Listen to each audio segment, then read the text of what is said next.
Live cities की night bulletin दिन भर बिहार में आपका स्वागत है। मैं गरिमा भारती। सबसे पहले आज की सुर्खियों पर एक नजर। नीतीश कैबिनेट की बैठक में 18 एजेंडों पर लगी मुहर। बिहार सरकार का बड़ा फैसला, फिलहाल नहीं होगा पंचायत चुनाव। सीएम नीतीश ने बिहार के लोगों से मांगी मदद। पप्पू यादव को फिर नहीं मिली जमानत, अभी रहना पड़ेगा जेल में। बीजेपी एमएलसी ने नीतीश कुमार को बताया परिस्थितियों का सीएम। रामदेव के विरोध में उतरे डॉक्टर्स, मनाया काला दिवस। नवादा में पुलिस पर बालू माफियाओं ने किया हमला, कई घायल। और अब हवाई सफर हुआ और महंगा। अब खबरें विस्तार से। बिहार में नीतीश कैबिनेट की बैठक में 18 एजेंडों पर मुहर लगी। कई अहम फैसले भी लिए गए। कोरोना और बारिश की वजह से बिहार में पंचायत चुनाव टलने के बाद नीतीश सरकार ने गांवों की सरकार चलाने के लिए बड़ा फैसला लिया। तय किया गया कि 15 जून को सूबे के करीब 2.5 लाख पंचायत प्रतिनिधियों का कार्यकाल खत्म हो जाने दिया जाएगा, लेकिन गांवों की सरकार चलाने का जिम्मा पूरी तरह से अधिकारियों को नहीं सौंपा जाएगा। इसके बदले बिहार के इतिहास में पहली बार परामर्श समितियां बनेंगी जो गांवों की सरकार चलाएंगी। जल जीवन और हरियाली को लेकर सीएम नीतीश कुमार ने बिहार के लोगों से मदद मांगी है। उन्होंने ट्वीट कर कहा कि जल जीवन हरियाली अभियान के अंतर्गत 11 सूत्री कार्यक्रम चलाए जा रहे हैं और लोगों को पर्यावरण संरक्षण के लिए जागरूक किया जा रहा है। भविष्य को सुरक्षित रखने के लिए पर्यावरण को सुरक्षित रखना जरूरी है। उन्होंने कहा कि आने वाली पीढ़ियों की रक्षा के लिए हम सभी का बुनियादी दायित्व है कि पर्यावरण की रक्षा करें। जल और हरियाली के बीच जीवन है, जल और हरियाली है तभी जीवन है। हम सब अगर मिलकर चलेंगे तो पर्यावरण संकट में कमी आएगी। 32 वर्ष पुराने मामले में जेल में बंद जाप सुप्रीमो पप्पू यादव को कोर्ट से झटका लगा है। पप्पू यादव को इस मामले में मधेपुरा कोर्ट ने जमानत नहीं दी। आज डीजे रमेश चंद्र मालवीय ने जमानत याचिका पर सुनवाई की, जहां उनके वकील ने दलीलें पेश की, लेकिन उनके दलीलों को नहीं मानते हुए जमानत की याचिका को खारिज कर दिया गया।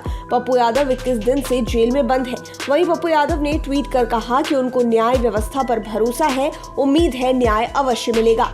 हम आगे जाएंगे और जल्द आपके बीच आएंगे।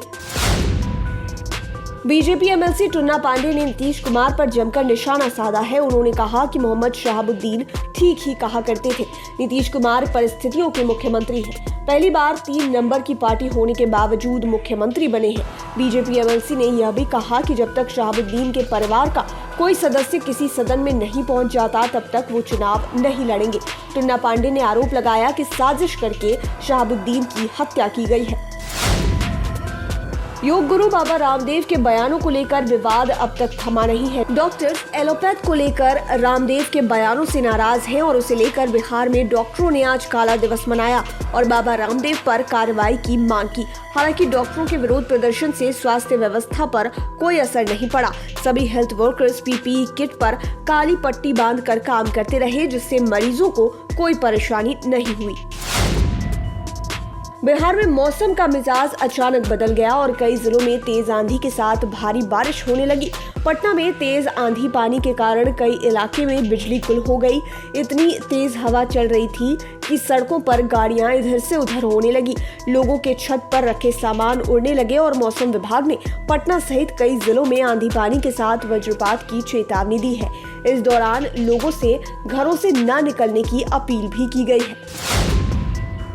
भोजपुर के आरा मंडल कारा की 4 दीवारी अचानक भरभरा कर गिर गई, जिसे लेकर सुरक्षा पर सवाल खड़े हो गए हैं। दरअसल आरा जेल में सुरक्षा को लेकर 2 बाउंड्री है, जिसमें से एक बाउंड्री गिर गई, जिस पर जेल अधीक्षक यूसुफ रिजवान ने कहा है कि आरा मंडल कारा की सुरक्षा के लिए 2 बड़ी दीवारें बनाई गई है, जिसमें से एक दीवार भारी बारिश और पानी के कारण गिर गई है। सघन आबादी होने के कारण वहां सुरक्षा में जवान तैनात कर दिए गए हैं और जल्द ही इस 4 दीवारी का निर्माण करा दिया जाएगा। नवादा में अवैध बालू खनन को रोकने गई पुलिस टीम पर बालू माफियाओं ने अचानक हमला कर दिया, जिसमें कई पुलिसकर्मी घायल हो गए।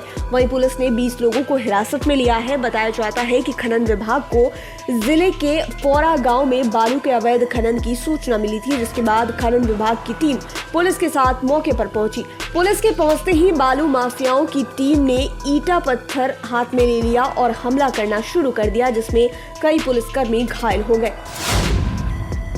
घरेलू विमानों के किराए में आज से बढ़ोतरी कर दी गई है। नगर विमान मंत्रालय ने विमान के न्यूनतम किराए में 13 से 16% तक की बढ़ोतरी कर दी है। मंत्रालय के अनुसार 40 मिनट तक के फ्लाइट टाइमिंग का न्यूनतम किराया 2600 हो जाएगा, जो पहले 2300 रुपए था। पटना से दिल्ली का न्यूनतम किराया 3300 से बढ़कर 4000 रुपए तक हो गया है। वहीं मुंबई, चेन्नई और बेंगलुरु का किराया 6400 से बढ़ाकर 7400 रुपए कर दिया गया है, जिसका बोझ अब यात्रियों की जेब पर पड़ेगा। लाइव सिटीज की नाइट बुलेटिन में फिलहाल इतना ही। खबरों की दुनिया में बने रहने के लिए हमारे चैनल को सब्सक्राइब करें। ये वीडियो फेसबुक पर देख रहे हैं तो पेज को लाइक करें। साथ ही साथ आप हमें ट्विटर पर भी फॉलो कर सकते हैं। धन्यवाद।